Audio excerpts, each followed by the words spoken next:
Hey there, welcome to day 1087 of What You Up To Now. Sharon Horne-Ellstrom here, documenting my journey as I transition from the brick and mortar world to the online world of business.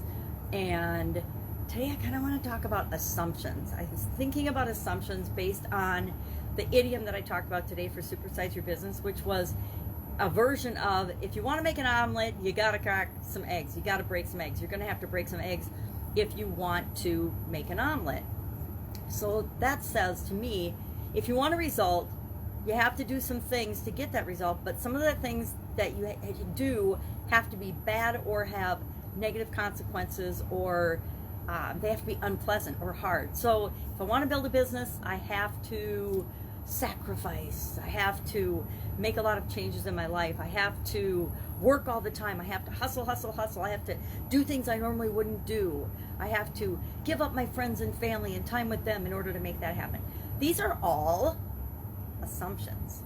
Now, are some of them maybe true? They maybe were true for someone, but that doesn't mean that they're going to be true for you.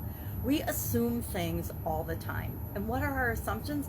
Our assumptions are just based on our beliefs, based on the thoughts that we think a lot, which have become our beliefs, and our beliefs create, and our experiences create the assumptions that we make, the judgments that we make.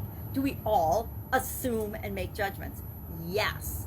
Is one of my favorite thoughts and reminders is assume, when you spell it, makes an ass out of you and me, if you break down the word assume.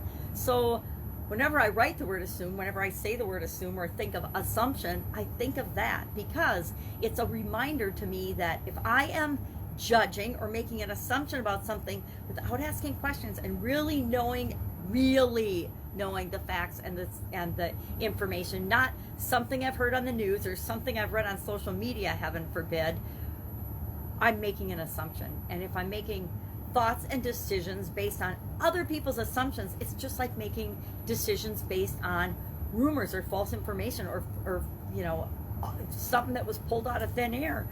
Any of us can pull things out of thin air and make decisions based on them, but what's the quality of the decisions that we make? What results are we going to get if, it's the garbage in, garbage out? If we're getting garbage information, misinformation, and false information, and assumptions, and feelings, and beliefs, and opinions, and propaganda in, what on earth are we going to get out of that? We're going to get garbage out. We're going to get fear and doubt and worry and drama and trauma and uncertainty, all because we're assuming, and it starts at the beginning, right? We're assuming that the information that we're getting is right. And I don't think that's a very good assumption, especially nowadays, especially with social media and all of the nonsense going on in the world. I don't think we can necessarily trust our past trusted sources. Remember when you used to be able to trust sources?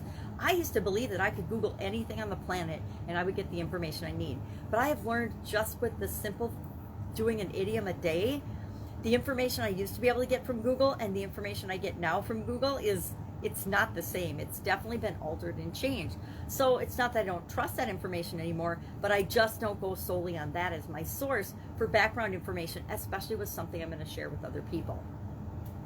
And that's what I do with the idiom. I look at an idiom every day for my Supersize Your Business group and page, and I take that idiom and I break it down. I say, well, how would this apply to your business? And if I think about today, I didn't do a very good job because I didn't talk about, okay, well, how does this impact your business and what can you do about it? Because there's a lot of things that you can do. I did share the example of, to me, this idiom and this expression is like taking a prescription drug and assuming that your only solution to get through your life is to take a prescription drug and then have to deal with the side effects of that drug. Because every prescription drug has known effects. They call them side effects, but they're actually known effects. They've studied a lot and they know exactly the kind of things you can expect to have happen to you by taking any particular prescription drug or therapy or medical treatment, right? They've studied this stuff ad nauseum, and so they know. So they don't know which side effects you will have personally experience, because we're all different, right? Every one of us, all of us human beings are different. So the side effects I experience from something might be different than the side effects that even my sister or my my kids would experience from that. And like I said, I have stories and stories about prescriptions and medical stuff and drugs, but I don't talk about that stuff very often because number one, it's like personal and traumatic, and number two, uh, it's not really that pertinent to what I'm doing these days.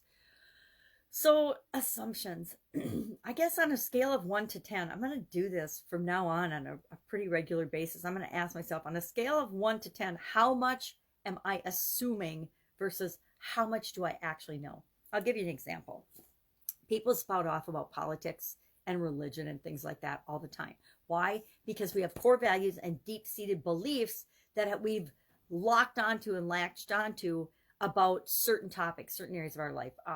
Fidelity would be another one. People have strong feelings, either pro or con fidelity. People have strong feelings, pro or con, pro-choice, pro-life, things like that. We all have strong feelings about certain topics in our life, things that touch the core of who we really are. And if someone else tries to convince us that our belief is wrong and theirs is right, what does it usually lead to? Headbutting, fighting, name calling, bullying, inappropriate, negative behavior that never got anybody to change their mind. No one ever changed their mind and their actual core beliefs and feelings about something because somebody bullied them or threatened them. They may behave in the short term in the way the person coerces them to behave, but in the long term, they haven't really changed their beliefs or how they feel about things on the inside just because somebody tries to manipulate or coerce or hurt them or harm them in some way. I don't know why I'm getting off on this tangent, but it's all based on assumptions. So we can't assume, oh, I know what it was. We assume that we know what other people are thinking. When somebody makes a comment on social media, everybody jumps on and hops on and then gives their opinion or beats the person up because they shared something on social media. Now, what we forget is that 99.999% of the time, all they're sharing is their opinion, their thoughts, their beliefs on a particular topic or subject matter. And what they think is none of our business. Who cares what they think, right? And I have to remember, especially around politically charged times, to remind myself of that because guess what? I don't really care most of the time, almost 100% of the time, how other people feel about certain things, how they feel about religion, how they feel about sexuality, how they feel about politics. I couldn't care less. It's about people as human beings becoming better human beings. And that, my assumption is that everyone is capable of that. Everyone can do that. Everybody who chooses to can evolve, become more centered, be more humane toward one another. Today's centering challenge, speaking of center, was actually something known as this. It's become known as the serenity prayer. You know, God, give us the serenity to accept that which we cannot change. Give us the courage to change what should be changed. Give us the wisdom to distinguish one from the other. This was the Reinhold Niebuhr version of that. I don't know who's credited with the serenity prayer, but according to my little journal book, do one thing every day that centers you, which we're doing a 365-day challenge on this year. 2021 to me feels like a year where I might need to do a little more work on myself, personal development, centering, calming, relaxing behavior, because sometimes our environment and the things around us make us a little crazy and want to make us break eggs. So I was going to use real eggs as a demo for this today for the omelet idiom, and then I just said, yeah, no, I know where I've got some Easter eggs. I'll just go ahead and break them instead. Much less messy. And I tend to make messes. So my luck, I would spill a bunch of eggs, and that would be not what I wanted to. Again, assuming that I'm going to be a klutz. I'm going to make a mess. So those are the things I'm working on right now. Getting ready and working on the next Get Up and Go challenge. February 1st, we're going to start another challenge. I absolutely positively want to. I'm excited to start another challenge. It's going to be 30 days. Not sure exactly what and how I'm going to do. I kind of want to blow it up a little bit. Got into a really fun groove last year doing it. Did 5 30+ day challenges last year for the Get Up and Go challenge, and to help people get through the craziness that was COVID-19. Now, here we are in 2021. It's already the 19th. I don't usually talk about the date, but it's the 19th of January. So we're well into the month of January, past the halfway point, and COVID's still going strong. All the political stuff's still going strong in the United States, and it's just kind of in an upheaval.